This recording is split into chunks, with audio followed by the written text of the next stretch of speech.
हे जगणे आनंदाचे प्रवचन 7वे भाग पहिला। एखादा चित्रकार एखादं भलं मोठं चित्र काढतो। त्या चित्राची नुसती सुरुवात बघून ते संपूर्ण चित्र काय असणार आहे हे त्याच्याजवळ बसून बघणाऱ्या व्यक्तीला कळणं शक्य नाही। त्या चित्रकाराच्या मनामध्ये ते चित्र पूर्ण साकारलेलं आहे आणि आत त्याला जे दिसलेलं आहे, जे जाणवलेलं आहे ते तो त्या पटावरती उतरवणार आहे। चित्रकार त्याच्या गतीने, त्याच्या लयीने ते चित्र हळूहळू काढत जातोय। कधी इकडे कधी तिकडे थोडंसं काही काढतोय, कधी वरती कधी खाली काही काढतो। शेजारी बसून बघणारा जो आहे तो अधीर होतो की हे इथे काय काढलंय याचाही अर्थ कळत नाही, तिथे काय काढलंय त्याचाही अर्थ कळत नाही। अशी होणारी तुमची अवस्था इथे बसल्यानंतर मला जाणवते। 7 दिवसांमध्ये तुमच्या पुढे जे काही पूर्ण चित्र मांडायचं आहे त्याची कल्पना इथे आतमध्ये आहे, पण रोज पहाटे सकाळी दुपारी तुमच्यासमोर जे काही सांगितलं जातं आहे ते त्या पूर्ण चित्रामध्ये नक्की कुठे बसतं, याचा संदर्भ कुठे येणार आहे हे पाहणाऱ्याला आणि ऐकणाऱ्यालाही कळत नाही। त्यामुळे एखादी गोष्ट लगेच समजली नाही तरी 7 दिवसानंतर जेव्हा हे चित्र पूर्ण होईल तेव्हा सगळ्या गोष्टी तुमच्या बरोबर लक्षात येतील। अज्ञानी अवस्थेकडून सज्ञानी अवस्थेकडे। आता एक प्रश्न विचारला गेला की मी जी उदाहरणं देतो ती सगळी पाश्चात्य संस्कृतीतून, जास्त करून अमेरिकेतली दिली जातात। त्याबद्दल थोडंसं खटकणं साहजिक आहे। असं आताच होतं आहे असं नाही। अनेक वर्ष मी जिथे जिथे जातो आणि बोलतो ते म्हणतात की सारखी तुम्ही पश्चिमेकडची उदाहरणं का देता, आपल्याकडची का देत नाही। पूर्वीचे जे ग्रंथ आहेत ते एका माणसाने लिहिलेले नाहीत, ते एका माणसाचे नाहीत। ते अपौरुषेय जरी म्हटलं तरी काही काळानंतर त्याच्यामध्ये अनेक गोष्टी आलेल्या आहेत आणि आता आपण ज्याला एन्सायक्लोपीडिया म्हणतो, मराठीत ज्ञानकोश असं म्हणतो, हल्लीच्या संदर्भात इंटरनेट, तसं सगळं ज्ञानभांडार वेदांमध्ये आहे। वेदांमध्ये अध्यात्माचा थोडासा भाग आहे, पण शेती कशी करायची, दुग्ध व्यवसाय कसा करायचा, इथपासून घरं कशी बांधायची वगैरे सगळ्या गोष्टींना काय शास्त्र आहे, त्याची कला काय आहे हे सगळं वेदांमध्ये आहे। तरीही काही गोष्टी विज्ञानाने निराळ्या मांडलेल्या आहेत, ते आपल्याला नाकारता येणार नाही। तसं इतर अनेक गोष्टींबरोबर वेदांमध्ये अध्यात्म फारच थोडं आहे, अगदी नावाला आहे। म्हणून प्रत्येक वेदाच्या शेवटी वेदांत म्हणून एक भाग येतो। वेदांत हा शब्द ऐकला असेल ना? वेदांत म्हणजे काय काय म्हणाला? वेदांचं सार, अंत म्हणजे सार का? ठीक आहे, मलाही माहीत नव्हतं। इथे बसून तुम्हाला माहीत नाही आणि मला माहिती आहे असा काही भेद नाही दाखवायचा। हे दाखवायचं आहे की ज्या गोष्टी आपल्याला माहिती व्हायला हव्या होत्या त्या नाही करून घेतल्या, म्हणून आपलं अडतं। शब्द ऐकला पण अर्थ नाही कळत। अर्थ कळून घ्यायचा तो आम्ही कळून घेतला म्हणून तुमच्यासमोर हा अर्थ मांडतोय। पुढे तुम्ही जेव्हा इथे बसाल तेव्हा असाच प्रश्न समोर बसलेल्यांना विचाराल। अज्ञानाच्या अवस्थेतून आपण सगळे जातो, मग सज्ञान होतो, मग ज्ञानाच्याही पलीकडे जातो। वेदांत, वेदांत म्हणजे उपनिषद। उपनिषद हा शब्द ऐकलाय? उप म्हणजे जवळ, निषद म्हणजे बसणे। जीवनाबद्दलचं सत्य आणि परमसत्य अनुभूतीने जाणलं अशी कुणी व्यक्ती बसते आणि त्याच्याजवळ इतर लोक बसतात। जे शिकायला तयार आहेत त्यांना म्हणतात शिष्य। त्या गुरु शिष्य संवादातून जे ज्ञान सांगितलं गेलं ते उपनिषदांमध्ये समाविष्ट आहे। हजारो वर्षापासून ज्ञान मिळवण्याची, एकत्र करण्यासाठीची धडपड आजपर्यंत चालू आहे। परंतु जे ज्ञान गोळा केलं ते 2 तऱ्हेचं आहे, ऐहिक ज्ञान आणि भौतिक ज्ञान। ऐहिक म्हणजे काय? इह म्हणजे हे जे आपल्या इंद्रियांच्या पकडीतलं आहे, नेहमीचं जीवन, आणि परलोक म्हणजे जन्ममरणाच्या पलीकडचं जे काही आहे, इंद्रिय अनुभूतीच्या पलीकडचं आहे, म्हणजे ते सुद्धा माणसाने जाणलेलं आहे ज्यातून मनुष्य आणि प्राणीसृष्टी निर्माण झालेली आहे. असं जे असृष्ट होतं त्याबद्दलची पण माहिती त्यात आहे.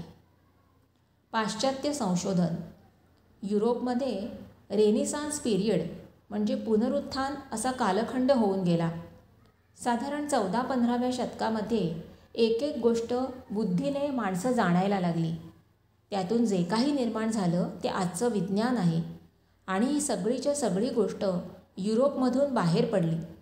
मग ते वैद्यकशास्त्र असो, इंजिनिअरिंग शास्त्र असो, ॲलोपॅथिक शास्त्र घ्या. जवळजवळ सगळे ॲलोपॅथिक शोध हे जर्मनी, फ्रान्स, स्वित्झर्लंड, थोड्याफार प्रमाणात इंग्लंड इथे लागलेले आहेत. युरोपमधल्याच काही बंडखोर लोकांनी राजाची सत्ता नाकारली, धर्माची सत्ता नाकारली आणि ते अमेरिकेमध्ये गेले. अमेरिका हा 1776 साली स्थापित झाला. त्याआधी 50-75 वर्ष त्यांनी तिथे जाऊन वस्ती केली.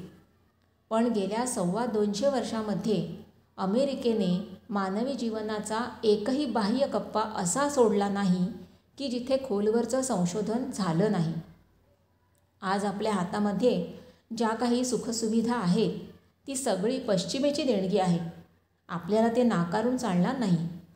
आणि पूर्व पश्चिम भेद कशासाठी? तीही माणसंच आहेत, बुद्धिमान माणसं आहेत. बायबलमध्ये लिहिलेल्या ज्या काही गोष्टी पूर्वी मानलेल्या होत्या त्या खोट्या ठरल्या.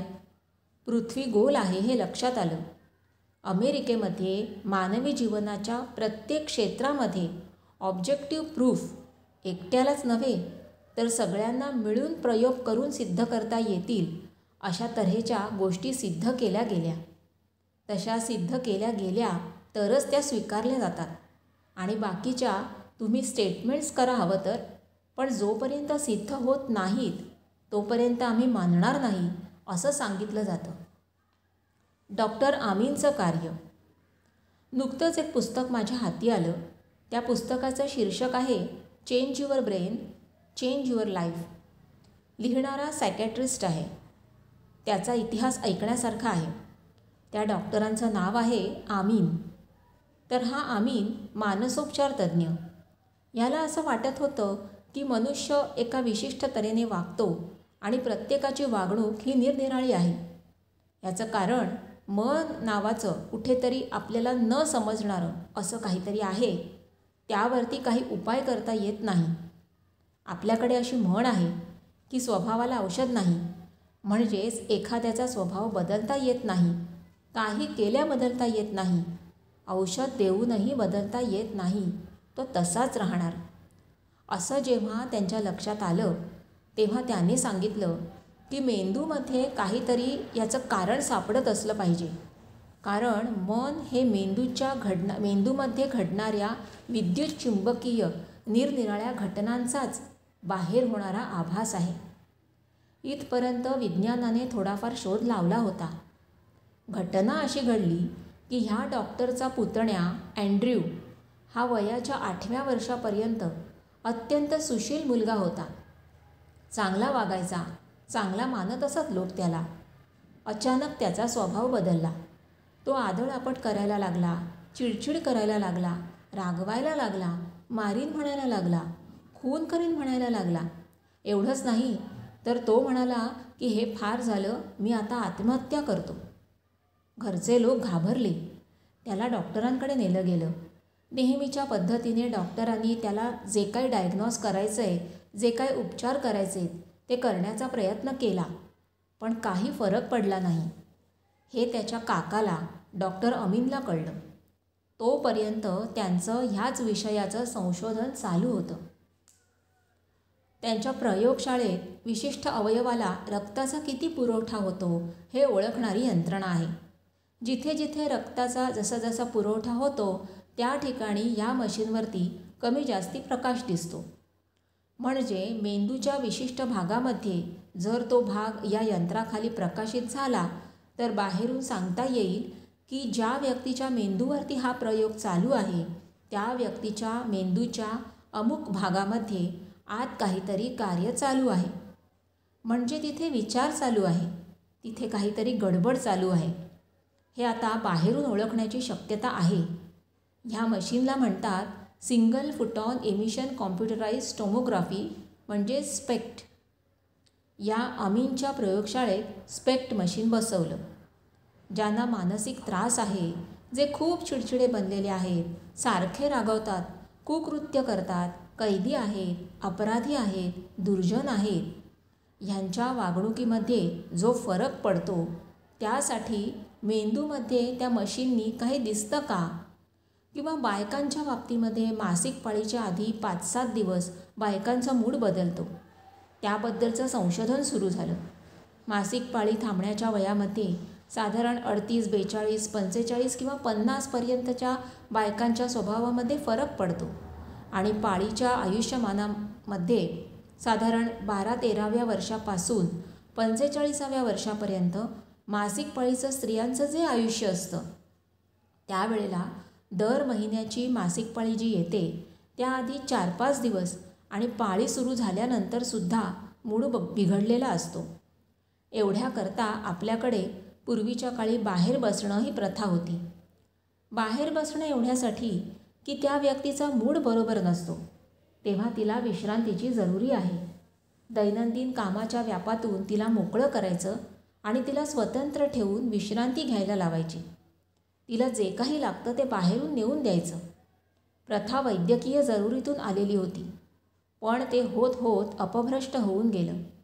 त्या बाईला जर विश्रांती मिळत असेल तर तिला बाहेर काढून अस्पृश्य मानण्याची वगैरे काही आवश्यकता नाही. पण अशा स्त्रियांमध्ये ज्या वेळेला काहीसा जास्ती प्रमाणात त्रास होतो, पाळीच्या आधीचा किंवा मासिक पाळी थांबण्याच्या वेळेचा, त्यावेळेला त्याच्या मेंदूचे डॉक्टर अमीनने ग्राफ काढले आणि त्यांच्या असं लक्षात आलं की मेंदूच्या काही भागात आत काहीतरी फरक दिसतो. म्हणजे काय दाखवून दिलं की स्वभावांमध्ये जो फरक पडतो त्याची मेंदूच्या रचनेमध्ये, मेंदूच्या कार्यक्षमतेमध्ये, मेंदूला मिळणाऱ्या रक्तामध्ये कुठेतरी आपल्याला लक्षणं दिसतात. मनाचा बेस मेंदूमध्ये आहे हे आजपर्यंत सायकॅट्रिस्टने मानलेलं नव्हतं. थोडीफार ऐकू माहिती होती की मेंदू जे करतो त्याप्रमाणे होतं. मेंदूमध्ये जी काही इलेक्ट्रोमॅग्नेटिक अशी ॲक्टिव्हिटी चाललेली आहे त्यातून जो काही भास होतो त्याला आपण मन म्हणतो. ते जे चित्त आहे त्याच्यातून वृत्ती उठायला लागतात. या वृत्ती आता ग्राफवरती दाखवता येतात. जी स्पेक्ट म्हणून तपासणी करतो त्यामध्ये पेशंटला जर सांगितलं की तू आता कोणत्याही एखाद्या गोष्टीवरती लक्ष केंद्रित कर, ती व्यक्ती जेव्हा एखाद्या गोष्टीवर लक्ष केंद्रित करते तेव्हा मेंदूचा काही विशिष्ट भाग प्रकाशित होतो. म्हणजे मेंदूच्या निरनिराळ्या भागांमध्ये ज्या काही प्रक्रिया होतात त्याच्यातून आपला स्वभाव ठरतो.